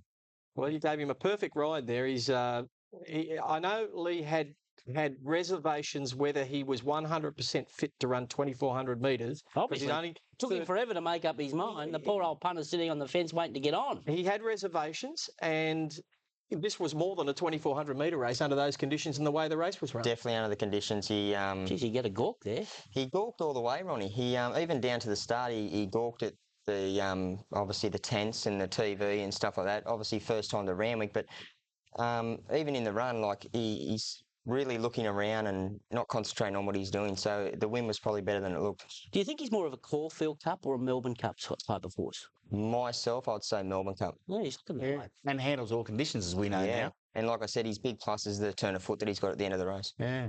Wow. Seen him in the past do a few things wrong in terms of getting his head up. Was there any sign of it yesterday? Like if the pace had really backed off, would he have represented a problem at any stage? Not with these, mate. Good. Just thread the silk, eh? Mate, you know what it's like. Sorry, how good is he? Well, to be honest, I think he's the best horse that I've ridden going to like the Caulfield or Melbourne Cup. Better than Bauer? Well, I never rode Bauer before the Melbourne Cup, but on face value, I'd say yes. Wow. Big rap. Okay. It isn't. Okay, let's have a look at our feature of the day. The Group 1 Arrowfield Star Epsom Handicap, this great race over the famous Randwick Mile. And we are 9 minutes from start time. At this stage, the winner, of course, had the lightweight there. He's got the 57. The George Main winner from only 7 days ago. It's the favourite on track, Road to Rock, 460 and rock solid. And the boys at Sporting Bets, it's a reason it's held its spot is because the money has been continued for the last 14 hours up in their business. So good money for Road to Rock, $4.60. It is your Sporting Bet. Crash back, they're off and racing, and God's Hand missed the start. Rollins from barrier number 1, the best out. Rangy Rangdu from barrier 2 was out of the stalls nicely. Drumbeat starting to pick up ground to go up and do a forward spot. And then Emperor Bonaparte, Strats, Flyro, Lonro. Rock Kingdom looking to get in midfield. They got him out fairly wide early on. Road to Rock was leaders quarters, and no luck for Rock Kingdom striding up into third but out wide. Rangy Rangdu gets a lovely run behind them. He's fourth on the inside, a half to Emperor Bonaparte. Then Strats Flyer. Lonro back on the fence in the orange colours. Next, Road to Rock, the favourite midfield. And then Triple Honour, Mr. Baritone, Yallingup, Cullen Castle, and God's Hand is last of all. They're at the halfway mark, and the leader Rollins for Darren Beedman by a length on Rock Kingdom, who worked in a little bit closer. Emperor Bonaparte taking off early, then Drumbeats. Rangy Rangdu's come away from the inside. He's in the centre. Then Strats, Flyro, Lonro midfield. He's trying to stoke him up to get mobile, followed by Road to Rock. Triple Honour's going to hug the fence and try and save some ground. And then Yallingup and Cullen Castle, Mr. Baritone and God's Hand. Rock Kingdom raced up to Rollins. Corey Brown rings Rangy Rangdu to the outside. A couple of lengths to Strats Flyer and then Road to Rock, but it's Rock Kingdom the leader. Rangy Rangdu comes after it, and then came Road to Rock down the outside. Rock Kingdom in front. Rangy Rangdu ranges up, and Road to Rock's putting in the big ones, but Rangy Rangdu in the centre. Got to Rock Kingdom, who refuses to give in. Rock Kingdom's come back on the inside, and I think Rock Kingdom in a photo has beaten Rangy Rangdu. Maybe Road to Rock third from Yallingup, and then Drumbeats, followed further back behind them next by Mr. Baritone. Then we've got God's Hand from Triple Honour Lonro. Further back was Strats Flyer from Rollins, Emperor Bonaparte, and back last of all, we've got Cullen Castle. I think Gay Waterhouse might have won her 6th Epsom handicap. It looks as if it is on the inside. Rock Kingdom in those 2009. Rock Kingdom with the head down. Rangy Rangdu does dive. You can see him being pushed right out the horse. But on the inside, we'll wait and see as they get to the line. It's close, but you'd have to say it was Rock Kingdom away. They're being backed in all week and backed in on course 151 to 80. Gosh, that's a pretty little creature, isn't he? Congratulations. Thank you. Thank you. Very exciting because we had thought long and hard, how can we win this race? The weights were so stupidly constructed. How do we win it? So we put the shades back on him, and I made sure he was in the box seat because I thought the only way we can beat these other horses is to make sure that we only have a very short sprint. Blake rode him sensationally, and not because he won the race, but he used his brains. You saw how he sat outside the leader. He didn't take the leader on. He just sat on his hammer and tack waiting to pounce. Congratulations. A great ride, Blake. He loved it, and then when Corey came, your bloke found. Yeah, look, it was a very good run. You know, I had to keep working to get where I did, but he was always comfortable in doing so. He travelled well, handled conditions, and you know, he's a fighter. He's shown before that he's very tough. And when third from Yallingup, and then Well, it's Drumbeat. 6 Epsom, 6 for Gay. She's won 5 of the last 7, an amazing record. 5 of the last 7 Group 1 miles handicaps. Well, it was hardly a handicap yesterday, was there? It was virtually a set weights and penalties, 57, 56. The rest had 54. But you can't deny the effort here of Rock Kingdom. Look, done forever for Rangy Rangdu, didn't it, Rich? Definitely, Bruce. Look, he's still a big baby, Rangy Rangdu. I know he's a 5-year-old, but he's been very lightly raced. He was entitled to go past him. Did he half turn it up? I think he still wants to play with him. He's still got to learn to go past him, but he's a young horse. He'll get that out of him, Chris Waller and the team at Rose Hill. I thought there was no betting at the furlong mark. Oh, I can't believe the Rock Kingdom held him off. He was just going to go straight past him. Whether he's a little bit better on top of the ground too, Richard, maybe it just dulled his dash at the finish, but that's twice in a row he's loomed up to win and hasn't quite gone past the other horse. Maybe Chris has to tinker with the gear, maybe some blinkers perhaps so he can't see the other horse, because it looks like he's sort of getting alongside and not wanting to go past at his last 2 runs. Just one thing there, Rich, as you look at that tight shot there of Blake Shed, we've had quite a few emails through about excessive use of the whip, or alleging Blake has done that. Now, Blake's perfected this vigorous, what they call backhand style, which is totally legal under the new rules. And he's got it right there, Blake. He certainly, you should have seen, Bruce, it was a charge of the Light Brigade. You thought someone was handing out $100 notes to Chris Waller was handing out $100 notes. People come left, right and centre, tell him, go and protest, Chris, go and protest. He said, what for? They said, oh, Blake Shin's absolutely carved this horse up. You're allowed to backhand the horse. Blake's got it, carved this horse up. You're allowed to backhand the horse. Blake's got it absolutely down pat, this backhand motion, which I think looks worse than hitting the horse. But you're allowed to do that. That was the whole point of the whip rules, wasn't it? The public perception of what could be seen. And there's a bloke supposedly hitting it 100 times up the straight. Looks just the same, doesn't it? And we went through all this rigmarole for months and months, turning the game into turmoil, and we've still got something that looks the same. Mark, it hasn't worked. Rangy rang do. Very close. Sometimes you'd rather be beaten a length than a nose. But no, he ran well. He loomed up to win. The winner was just a little bit tougher on the day, but I think next preparation you're going to see a better horse. Yeah, honest again. Obviously, the wet track's probably taken the speed out of his zip. Probably looking for a touch further now. Good run. No, he went forward. He just got relaxed, and then when the winner come around, we half lit him up, and he was a bit keen. Then I got sort of put back onto the inside, which wasn't ideal. Ran well without really handling the ground. And yesterday, it was a sensational day's racing, and just it rained on the parade, and like I said, nothing went right. So I actually got past the eventual winner, only by probably half a head, but I don't know if he's lying down underneath me or he's not quite there yet. Oh. Now, I have to say, I watched the race replay many times, watched it live as well. I thought he resented the whip. I thought when you hit him with the whip, he lost ground to Rock Kingdom, and when you realised to put it away and rode him hands and heels, he picked up ground again. Yeah, I agree. When I got right into him with the whip, I wouldn't say he lied down, but he half resented it, so I put it away and rode him hard hands and heels. And just there, when you're riding him hands and heels there, he's picking up ground again. Yeah. I reckon he turned it up.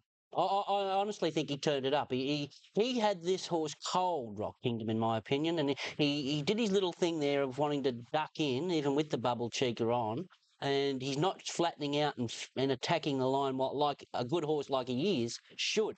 And he's done that 2 times in a row now, and that's a worry. Look, I'm convinced he's a talented horse, Rangy Rangdu, but he needs some ironing out and some fine-tuning before he can win a big Group 1.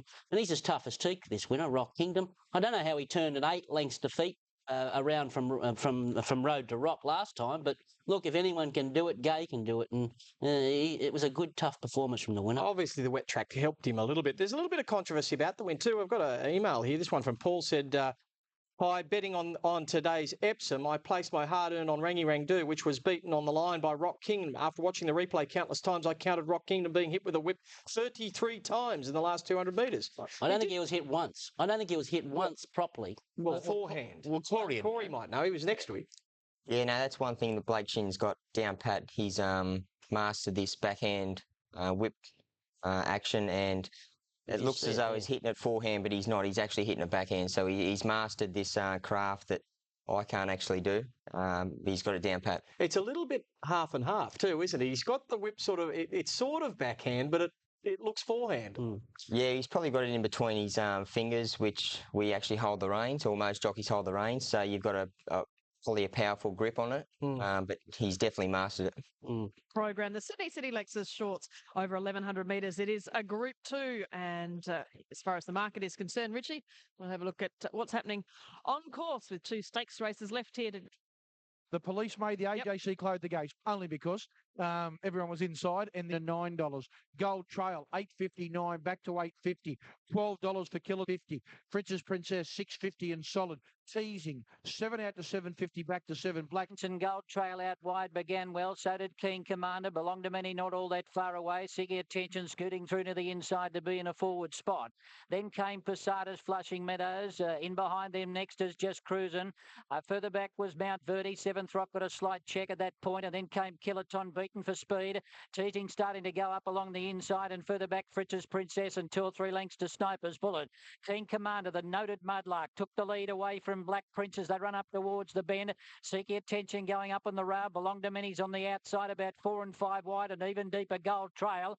Running up behind them, Posadas, Flushing Meadows, Mount Verde, teaching about 4 off the lead, looking for a run, and then Just Cruising as they come over the rise and Belong to Many strode up and hit the lead. Led from Black Prince, Seeking Attention and Flushing Meadows, and Gold Trails is on the outside rail. Gold Trail on the outside fence is kicked away here. He's found the better part of the track, and Gold Trail looks all set for victory in the shorts. That was a heady ride, and Gold Trail punched out, won it by 3 on Fritz's Princess. Sniper's Bullet got third from Seeking Attention, and then Flushing Meadows, Belong to Many, followed further back by Just Cruising and Teasing, 7th Rock and Killaton.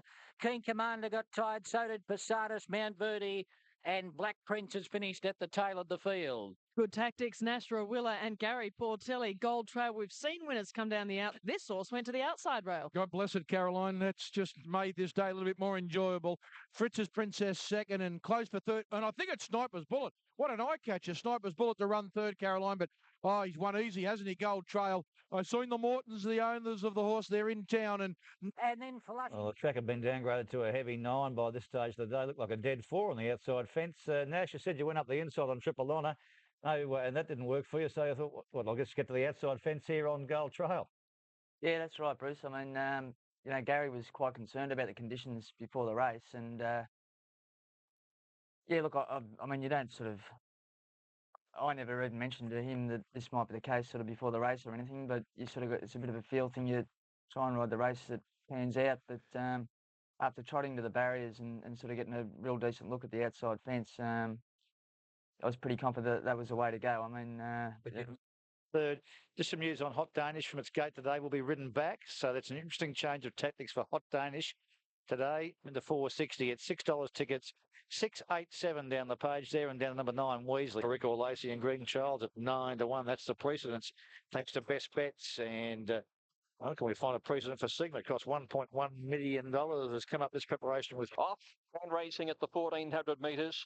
And a reasonably good sort of a start with Weasley getting up on the inside, trying to hold its place, but Bawadi presses on and Sigma's up there too. It's Bawadi leading narrowly from Sigma. Delago Bolt is notified, goes forward. He's about a length away third. Weasley is fourth over on the inside. Tickets is around him. A length further, 3 lengths away. Tickets and Sigma's fourth on the rail. Followed a clear fast pass between runners is Crossley. Weasley down on the rail about a length further away. And they're followed then by Shoulder Spree. Moving up, Kidnapped on the outside. Kaczynski shuffled back to second last with Briefed around him. Delago Bolt had worked to the lead before the turn. Bawadi a length and a half away second. Tickets poised third. And then the clear fast pass. Next Sigma down on the inside from Crossley, Shoulder Spree and Kidnap pulled out the widest. And Weasley was next. Delago Bolt, 350 metres to go, led from Bawadi. Tickets joining in, and then a clear fast pass in the blinkers. Shoulder Spree the deepest, putting in a run. Delago Bolt from Tickets, Bawadi between them, and then a clear fast pass and Shoulder Spree. Tickets, Delago Bolt. It's Tickets on the outside and Delago Bolt. Bawadi rallying. Tickets out wide, just in front end. Tickets got the money. A long hit, Bawadi and Delago Bolt. A clear fast past Shoulder Spree, not much in it for 4. And then came Weasley battling on, and so too Sigma, trailed by Kaczynski, who got home unluckily, and then Kidnapped, and behind them to finish was Crossley, and Briefed is one of the last to arrive. Carries the full penalties and still wins Tickets. Lovely balanced ride here by Arnold. Of course, Steve... 72.20, 490 Bawadi, much better on the dry today, 260, 59.7. Welcome back here to Flemington for Race Day Live. We're up to race 5 here, and that's the Blazer Stakes. Just from the steward's room earlier today, Sigma, a beaten sporting bet market mover, pulled up lame in the near foreleg, explaining his performance. We get a chance to see Hot Danish again in Melbourne here in the Blazer. Hot Danish in the Rolly, top of the market. Here it is on the tote. In the ring, they've put up 240 out to 250 about Hot Danish. Neroli's 440 out to 460. They clearly dominate. Cat's Whiskers had support 950 into 9. Mark Kavanagh 1. Augusta Proud. Still got a big doubt. Now, that would be appealing because, while Danny's shuffling back and trying to get in, you know exactly where the cat's going to be. She's going to be right up on the speed, and she's got a terrific record here at the 1400. 950 into 850 is the latest fluck about her. Big on the tote here too. They've really crunched it. It's two racing now. Prima Nova snagged at the rear. And the first one to show out was Dane Julia. Away quickly, Jacqueline Rouge. And there's Goldwater coming over from a wide barrier, and she shoots to the front after 200. Goldwater led by 2 lengths, Jacqueline Rouge. And they've followed Dane Julia settling down third. Cat's Whisker almost a length away fourth. And then Tempest tossed fifth. And 2 lengths further back is Hot Danish. She's about 9 lengths away from the leader. And then Prima Nova and Beaming. Back behind them is My Central. And they're followed by Flying Ruby, and Princess Pulse was last of all. They swing for home, and it's Goldwater first into the straight. 500 left to go, and she's going out with a 2-length lead into the home bend from Dane Julia, Jacqueline Rouge, Cat's Whisker. Tempest tossed down the outside, and Estayer's running home, narrowly looking for a way clear. Where's Hot Danish? Gee, she's a minute back. 250 metres to go now. Dane Julia up level with Goldwater. Cat's Whisker only a length and a half away, and then came nearly. She's finally into the clear, but it's a Dane Julia, Goldwater, and Cat's Whisker coming at them now. Cat's Whisker's coming home the better. Cat's Whisker threw away and beat Goldwater by 3/4. Dane Julia stayed on for third, nearly fourth. Hot Danish got going when it was all over, fifth. Followed in by Lady Lynette, and a break in the field then to Pravana and a stay. And back behind them, Jacqueline Rouge, My Central, weakening out Augusta Proud, Princess Pulse, Flying Ruby, Tempest Toss, beaming towards the end of the field, and Prima Nova. Great move here by Mark Kavanagh. We last spoke to him when beaten at Moonee Valley. He's talked about possibly heading on towards the Toorak into the Caulfield Cup. No, we'll keep her fresh. And she does what Divine Madonna did in this race for... The fourth, Hot Danish got going. Very good, reliable filly, well freshened up by Mark Kavanagh. Huey Bowman picked up the ride with King on the sidelines. Cat's Whisker winning there yesterday. First 4 on the home turn, first 4 home. It just didn't work for Hot Danish. Stunning sectionals, they're entitled to be, but it didn't help the punters who had stuck with her, Steve. No, her run was very good, though. She'll, as Danny Nikolic, I think, said post-race, she'll go on and win the Myer Group 1. I suspect she will. Forensics last year similarly ran 4th or 5th in this race off the top of my head. Flemington these days, I think it's very difficult to swoop out wide unless you get going at about the 800 and get yourself into the race by the time they straighten. Horses had 2 sick bags in the box, Bruce. I used one of them coming to the home turn. Oh, that's not the way to ride it. Too far back and peeled out too late. The race was over. What did they go? 48.3 for the first 800 metres. I don't know how you're going to make up 15 lengths when they're going that slow in front. And it was good to see. And once it got back where it was, it had to be better than Farlap to be able to beat them from there, or Burnborough. I was disappointed when they opted to ride it quietly because it gave it absolutely no hope. Still the fastest section of the day, absolutely flying. Just unfortunate. Dane Julia, very good, and Neroli also very solid as well. Terrible tactics on Hot Danish. The Flemington 1400 is the greatest on-pace start in Australia. Her sectionals, the last 1,000 metres in 56, the last 800 in 44, the last 600 in 33. That was a good run. He looked around in the betting here, and Montfliori trying to give Lee Freeman his 8th win in the race. Here it is. He's 240 at the 270. Look at the tote calls, 190 and 210 on the bet. 420 into $4 about the one. Majestic Music and Olivia 8. On 5. I'm going to jump in on one here. I reckon Mr. Clangtastic. 100 metres. Majestic Music missed the start down on the inside by a length and a half. And Livia, one of the first to show. Zip Pleasure and Montfleury's away fast out on the speed in the early part. And Fomalite's pressing on her outside. There's a bit of pace about here. And Fomalite now runs to the lead after about 200 metres. 2 lengths Montfleury, Zip Pleasure. And Preventable's working around the outside to get up on the speed. They're followed, she's perfectly poised. 2 lengths to Livia, and they're followed then by Pearl of the Sea. Recorrido starting a run deeper out. Trode Lady Pachira, Majestic Music in a very awkward place on the inside. Followed by Silence Around, and Silky Anna was last of all. Inside the 6th, they're swinging for home, and Fomalite had the lead narrowly from Preventable running second. Montfleury is poised for her run on the outside, and the light blue. In behind them, Zip Pleasure, Livia coming wider, Recorrido. Lady Pachira's the deepest runner. Majestic Music getting runs near the inside. Fomalite led Preventable down the outside. Montfleury was under pressure. Zip Pleasure coming home on the rail. Majestic Music making ground. Fomalite had it narrowly at the 200 metres, but Majestic Music, she's full of running on the inside now. She sprints up and goes to the lead. Majestic Music from Fomalite, Silky and Olivia flying. Majestic Music in front, and Majestic Music beat Fomalite. They've lined up for third here. Livia might grab it. Silence Around rocketed home late. Montfleury really won faced, and Silky Animate ground the inside. Then Zip Pleasure and Preventable.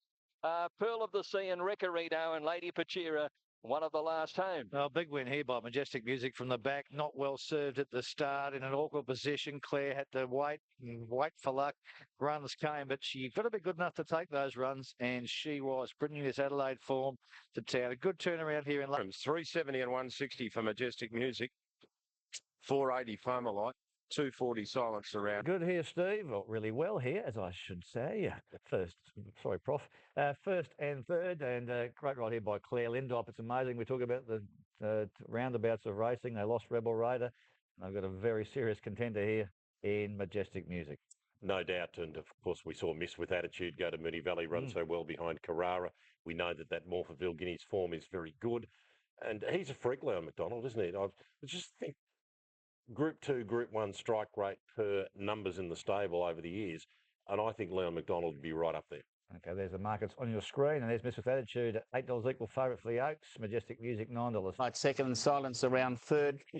Montfleury, what did you make of Montfleury, Alf? Very disappointing as far as I was concerned, Graham. It looked as if it was looking for a mile and a half yesterday. Very, very average over the concluding stages. Majestic Music, I was worried about gate 1. As it turned out, got all the favours indeed. Silence Around doesn't help itself. It's the horse to follow out of the race.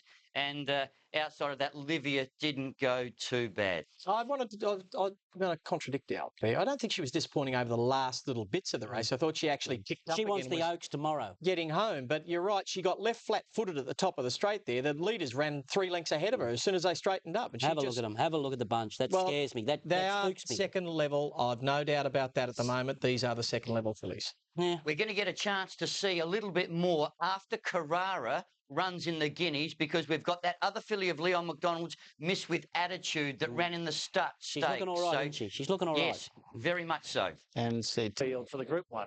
Turnbull Stakes here this afternoon, and there's your tote call. Maldivian, a popular tote, Becky's 420 on course. We go all the way down to the second page here with Vigor, who is a $5 chance on the tote. $5.10, $5.60, $5.40. It's $5 on course. Roman Emperor 14, Predatory Price at $5. Flemington might be the key here, the way the players are reading it. I reckon they see Maldivian rolling to the front, and they probably see Vigor sitting second or third on the fence, getting a beautiful car. $6, which there was bet earlier in the week. I think it's time to have something more on him. Yep, on the tote, 550, 6 into 550 on course. So they're off at the 2,000 metres. Viewed, snagged at the start, and so too is Zipping and El Segundo. Predatory Price are one of the first to show. Red Lord coming over is looking for the lead. Maldivian's up there. Borghurst goes on in the early part as they're sorting out their order. And Vegas holding a place close to the inside, just off the pace. But Maldivian now finds the lead. He's out in front, 1,600 metres to go. And he runs along 2 lengths in front. Red Lord second and Pretty Efficient. El Segundo Zipping and Viewed at the tail of the field. 1,200 metres to go. And Maldivian allowed to roll freely out by 3 lengths. Red Lord is second. Predatory Price rolling third. Borghurst is fourth. Scenic Shot on a deep run has moved up into fifth, and they're followed by Red Ruler. Next in the field, Roman Emperor 2 lengths away, and then came Vigor over on the inside from Joe Blow and Zagreb. Nearly 2 lengths further back as Efficient, and then Sailor Gear, Zipping, Viewed, and El Segundo at the 800 metres. And Maldivian has the lead, a length in front. Red Lord is running second, and Scenic Shot third. Predatory Price are right behind them as they neared the home turn from Borghurst, and then Roman Emperor. They're followed by Red Ruler trying to find a way clear, and Vigors further back behind him. He's worse in midfield on the rail, and they're trailed by Joe Blow, and then Efficient into the straight, and Maldivian by 2 lengths. Predatory Price are getting up on the inside from Red Lord. Scenic Shot, Borghurst, Red Ruler's coming home on the fence, and then Roman Emperor. Vigors a long way back, but Maldivian is going powerfully. Predatory Price are a length and a half away, is coming home strongly, and then Scenic Shot. Red Ruler starting to work home, and Efficient is down the outside. Maldivian tackled by Predatory Pricer. Efficient mowing them down. Predatory Pricer's hit the front. Efficient grabbed him. Efficient has got up to beat Predatory Pricer. Red Ruler might get third. Maldivian weakening late. Borghurst and Scenic Shot are up there, followed by Viewed. Just behind these, then Roman Emperor and Sailor Gear. They trailed in by Zipping, and then came Zagreb, El Segundo. Vigor didn't come into the race. Red Lord towards the end in company with Joe Blow. The Melbourne Cup winner's got it. Cups markets on the move here, big time. Efficient charges home to score his first win since the Melbourne Cup of 2 seasons back, and Nick Hall will be thrilled to win it for his godfather Lloyd. Well done. Predatory Price had his chance on the Vigor disappointing. Maldivian battles away, probably misses from Scenic Shot. Borghurst off speed. Red Ruler okay. Viewed okay. Sailor Gur okay. In fact, the Team Williams will be outstanding performance, obviously. Well, you know, what can you say? I mean, obviously he's in the race very well at the weights, but you know, it was a great ride and a great run. He's on track, obviously. No, we thought he'd run a big race today. We thought all three had run big races, to be honest, and you know, I think none of them would let us down. Well, certainly not the whole team, and John Sadler's the leader of that team, so all credit to him. He trained this horse and he's done a great job with him for the last 18 months to get him back on track. Yeah, really pleased that he was able to give you your first Group 1. Yeah, certainly. Lloyd gave me, some of my first rides. Has always kicked my career along at crucial points, and he's done it again today. Take us through it from how it panned out for you. Maldivian bowling along at a pretty good tempo. Yeah, Lloyd left it pretty much up to me. He said he'd be about midfield and to be moving off the back some of the 600, which left me with a lot of free rein. And today I let him relax under me and just able to cut into the race at the right time, whipping the left, and he really appreciates the room. And he really the first win since the 2007 Melbourne Cup and a first Group 1 for young Nicholas Hall, grandson of the owner, Lloyd Williams, or as the Herald Sun referred to him today on the back page, the trainer. I think that was a bit wrong because John Sadler's the trainer, and we might discuss that further too because there's been some discussions during the week about that situation. 25-1. Predatory Price are good again. The Scenic Shot good. Maldivian fantastic. Red Ruler good. Burgos good. Viewed good. Zipping good. It's a race you look at many times. We'll discuss the situation with Craig Williams shortly about his possible suspension, and Zagreb bled from the race, Steve. But another teasing hint of which way do we go with all these horses? Yes, Bruce. Well, Efficient was outstanding, wasn't he? Home in 33.6. Of course, the grey left of screen.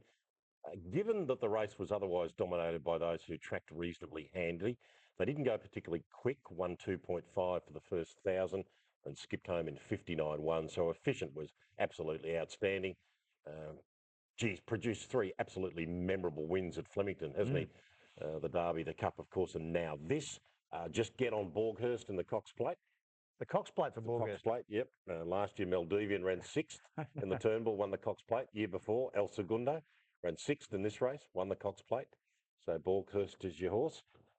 What do we make of the fact that Scenic Shot sat 3 and 4 wide without cover and finished as close as he did? He ran a fantastic race in this 2 years ago, went on to run midfield in the Caulfield Cup. I think you can forgive some of the failures here. I'd forgive Vigor. I think the buffeting that he got early was just put paid to him. Well, that's the situation with Craig Williams now. He's been charged with careless riding. He's got the right on Trusting, of course, next week in the Caulfield Guineas. He's asked that Glenn Boss be available for questioning. The winner, wasn't it, Bruce? Efficient really stamped himself now as he could easily go back-to-back, and I don't think he rules himself out of a Cox Plate. I thought Maldivian's run was super. Like, he jumped 12 to 18, then to the 2,000. I think you'll see him fit and ready to go on Cox Plate Day. He's the one I want to be on Cox Plate Day at this stage. I know he doesn't go as good at Flemington, El Segundo, as he does at Moonee Valley, but, geez, I'm a little bit concerned about him. And I know Vigor got that little bit of buffeting. I'd be worrying about him as well. What do you think, Mark? Chock full of good runs. I thought Zipping jumped out of the ground. He couldn't keep up at Moonee Valley the other day. I thought he probably should have won the Cox Plate last year. The tempo of the race was certainly against him. He might be on track to run another good race, but hard to take anything away from the winner. Super. I wish he'd drop his head and just relax a little bit more. Had a perfect run in transit the way this track's running today. Came to win and just got beaten on the line by a Melbourne Cup winner. So I suppose you can't be too disappointed. Especially when you see Speed Gifted win in Sydney. I needed him to win up there to get the weights up a bit to help me out in the Caulfield Cup, but disappointing. When you do all the work for the stable, it's great for the stable, but I just like to be a part of it, that's all.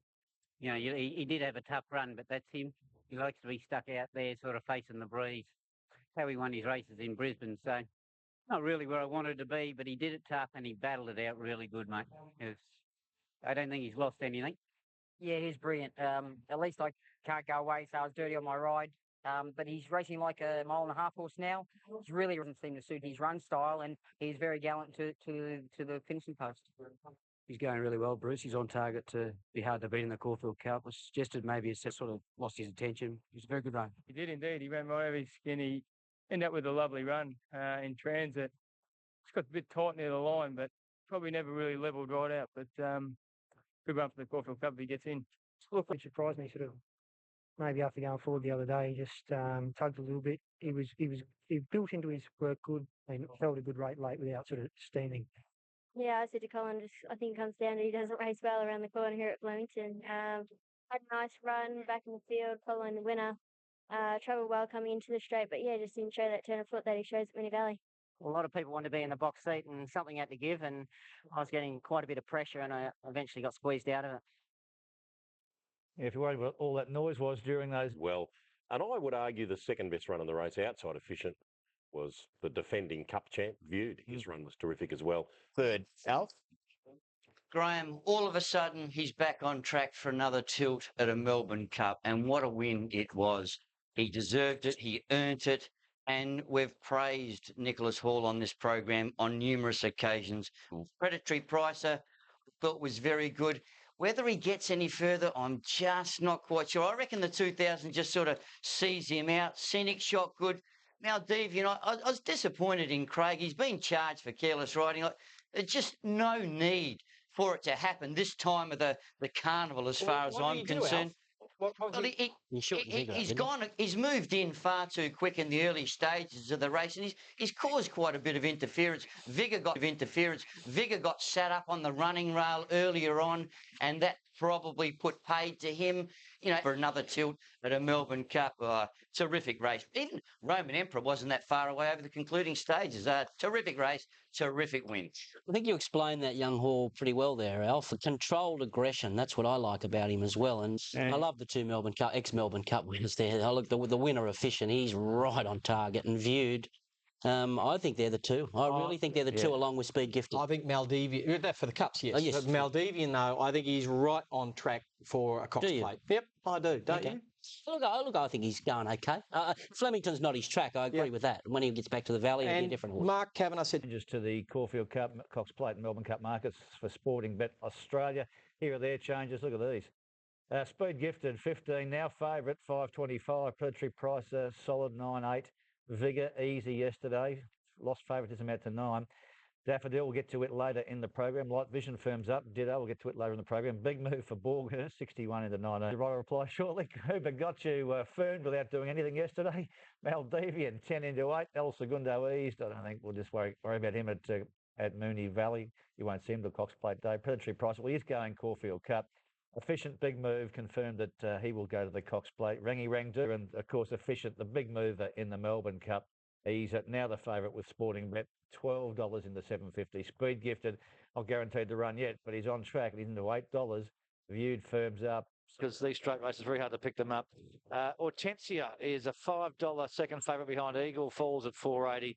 Easy First Command at $7.50. Light Fantastic 7 out to 9. Okay, let's get into the yard here and try and get through as many of these before they go onto the track.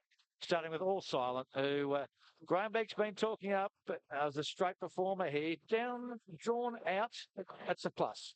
4 fresh one runs force in any race he's in. He's got such a paralysing sprint, you can't underestimate him.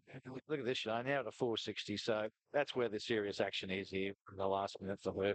Yeah, $5 in I think drawing out, we've heard from Darren. Place him in the Gilgai. Hortensia jumps away well. All Silent eased in behind them in the early part. Showing speed, First Command, Light Fantastic, I'm a Shadow. They're all going to come grandstand side. Eagle Falls is making his way across to be not far away, and Fist of Fury is immediately to his left, and Solo Flyers coming up the middle of the course. But it's First Command who finds the lead. I'm a Shadow's on the outside rail, keeping him company out there, and Light Fantastic just in behind them. Cosinero is up the middle of the course and immediately ahead of Light Fantastic, followed by Eagle Falls. Hortensia just off the speed with some cover. Solo Flyer, Fist of Fury up the middle of the track, trailed in behind those by and Falaise out wide. Back behind those horses then is Shadow Ways. Dewport buried back on the outside rail, and back there too, Swick and All Silent at the 300 metres. And here it's First Command tackled by Eagle Falls. Hortensia gets over heels and is starting to come home. And then Grand Sasso. It's Eagle Falls. Light Fantastic getting the run. First Command is still there with Hortensia. It's First Command fighting courageously, just holding on from the All Silent who flies. Oh boy! First Command All Silent absolutely rocketed home. He's made it very close, and Light Fantastic is between them. Dewport made late ground. Upson and also Swick ran on late from Falaise. Cosinero, Eagle Falls. Hortensia didn't quite finish off late. Solo Flyer, Grand Sasso, and then the Shadows towards the end. I'm a Shadow, and Shadow Ways and Fist of Fury is the last one I saw go over the line. It's going to be a very big day here for Nick Hall. We're sweating on the photo result. First Command looked home. Nick drives through on the inside here, and we'll get it. It'll get there. Number one, All Silent will be your winner here. Outstanding performance. First Command looked home. Light Fantastic, very not unexpected of this. No, have a look at this for a performance. He's just a darn good horse. I'd run 1:09.86. He's chasing the best sprinters that we could have assembled for this field today, given them a big start, and he's charged home to get there, and wins. Wow, what a win. Bruce with Graham Beck. It's going to be the... Well, he remains unbeaten at Flemington 3 times for 3 wins here, Graham, at this time up the straight. And you kept him pretty buoyed, weren't you? Well, I was very happy with him going into the race. He had 2 really nice trials. He had a 1,000-metre trial on the course proper at Warwick Farm sort of 3 weeks ago. Him and Dunkley smoked up late in the trial, weren't put under any real pressure. Didn't have his blinkers on, so we knew he was on song, and his coat turned that around. I guess you're only as good as the cattle you get on. Well, he's on a good one here, and he's in for a bit of a decent campaign, which might take him abroad at the end of the year. Well, we'll just wait and see what happens, and today was going to determine which sort of way we went. We can go to Caulfield in 2 weeks' time, another 1,400 metres, and then have another attempt at the Emirates, or we could wait for the Patinack. So, we've got him vaccinated for Hong Kong, so we'll just see which way we want to go, Good as ever. Oh, he's in great order. Don't worry about that. And, we gave him a good rest after the Brisbane Carnival. It was a debacle up there, the wet tracks and everything like that. And, it's just great to get him on a good track. And, when the good horses get on the tracks of the preferred ground, they get to show their true worth. But you were pleased. Sort of wore blue with white armbands and a red cap to win on a fishing. Now he wears black with a white armbands to win here on All Silent. Brilliant win, show. Yeah, it was. Now, Hall is on opportunity to get on a good horse like this. He's explosive, isn't he? Yeah, geez, he's explosive and real competitive and fearless through him. I took some really tight runs on 2 or 3 occasions there, and he exploded them through ferociously. You feel as though you'd got there and nailed Dwayne? Yeah, I did. I couldn't believe I thought I got there. Beautiful. I mean, beaten at Flemington, first time up the straight, home in 22:31, 11.3. Stunning performance. More on that shortly. Brad Riller pleaded guilty to careless riding on Eagle Falls. Cocinero got the trouble there, out for 6 days, rides next Saturday. But what a win that was, Steve. It was breathtaking, Bruce. At about the 300, I was watching All Silent closely, and then I switched my attention to watch others because he couldn't win at that point. And a ride of great bravado from Nick Call too, pushing inside. First Command, well, I think at least they've established that he belongs at this level now, unquestionably. Fist of Fury pulled up sore, so bad news there for Johnny O'Shea. Swick was good again, probably second best sectionals behind the winner, All Silent. Hortensia, she was satisfactory. I'm not convinced that the straight necessarily suits her. I think she just wants to wind up off a bend. Lots of good runs, Dewport, as you see. Dewport home in 11.51, not too bad against the winner, Swick home in 11.75. Graham Begg, do you think he was in Sydney? Yeah, well, it's about the first dry track he's got in 12 months, isn't it? He's just been dogged everywhere he's gone. He ran great races in the Rider. He got in the wrong spot in the Doncaster. Come down the outside fence in the 10,000. It's just been dogged by wet weather. He's found a good track in Melbourne, and well, as you say, he's won his last 3 at Flemington. I was just going to say to crack at them. We didn't mention Light Fantastic. Obviously, he was very good, beaten a couple of inches. But I think we have to keep in mind too that All Silent carried the maximum under the set weights and penalties, and he might be capable of winning just about anything on a good track. When he's in that sort of shape. I'd love to see him in Hong Kong end of the year, wouldn't you? Yeah, I'd love to. It's believing, isn't it? Oh, my word. Well, now you have a look at this. This is the win of the day. This is the win of the day, and probably the right of the. And back there too, Swick and All Silent at the 300 metres. And here at first command, tackled by Eagle Falls. Hortensia gets over heels and is starting to come home. And then Grand Sasso. It's Eagle Falls. Light Fantastic getting the run. First command is still there with Hortensia. It's first command fighting courageously. Just holding on from the all-sided who flies. Oh, boy. First command all-sided absolutely rocketed home. He's made it very close and Light Fantastic. Graham, he loves racing. He's a top-class horse and deservedly so. Good effort. I think first command, that just summed up Dwayne Dunn's day. He rode brilliantly all day and couldn't ride a winner, and have a look how he was beaten by a short half head. Unfortunately, Dwayne, I was with you big time. Light Fantastic was exactly that, fantastic. Dewport's good. Brad Rawiller got suspended on Eagle Falls. Solid. Hortensia wanted to lay in and just satisfactory. Hey, unbelievable win, unbelievable ride, and look, he's unbeaten in Melbourne now, this horse, and he just rattles off. I don't know what he rattled off the sectional in. They've come home in 33.9, and he's come from last. They looked a slowly run race down the straight. Look, I like Light Fantastic. I think Mick Price is going to train him like a sprinter this preparation, and I think the horse will react to that. And look, take nothing away from the second horse. He'd won 7. Well, he was shooting for 7 straight, and he was gallant in defeat. He was gallant in defeat. He faced the pretty strong headwind. No, he faced that all the way up there. Didn't. He had all the favours in front, well, please. That's not right, Ronnie. When it is right. They walked. I don't argue with you. When you face the breed, but also he's a nice guy. You know who I'll give a rap to here? Greg Miles. How he picked All Silent in the last 2 strides, I've got no idea. Yeah, I don't know how he got that out. Yeah. Well done, Gregory. A blow for the Melbourne Cup, with star Irish trainer Dermot World cancelling plans to race in this year's Cup. A 2-time winner of the race, World this morning scratched his mare Profound Beauty. News is even worse for one of the Carnival's headline acts. The Caulfield Cup curse has struck again for one of the top fancies in Saturday's classic, Maldivian. The Mark Kavanagh-trained 6-year-old suffered a leg injury at track work today, ending not just his Cup campaign, but also his Cox Plate defence. Tony Jones with the story. It would seem the day couldn't have got any better for Maldivian. There were cuddles, and there were cameras. Sadly, neither is a cure for the leg injury which has ended Maldivian spring. For trainer Mark Kavanagh, it came without warning. When they finish their work, they come home, they get hosed off, and they do a roll, and then we go around and check him. And there was a little bit of heat in his near side front tendon, so we immediately had it scanned, and there's a tear there, so he's out. Maldivian's career has been one of racing's classic roller coaster rides, and not one for the faint-hearted. While he won last year's Cox Plate, his Caulfield Cup campaigns have been cursed. In 2007, Maldivian was the raging favourite, only to suffer a deep cut to his neck. This time, he didn't even make it to the barrier. Yeah, well, that's the nature of this game. You've got to roll with the punches, Tony. It's not easy, but it's the way it is. But Kavanagh's wretched morning didn't end there. The carnival is also over for another of his spring stars. Cats Whiskers is out for the spring too. She's tipped a joint, well, actually both front joints this morning on the track. So hadn't been the best morning, Tony. Tony Jones. Everybody, well, the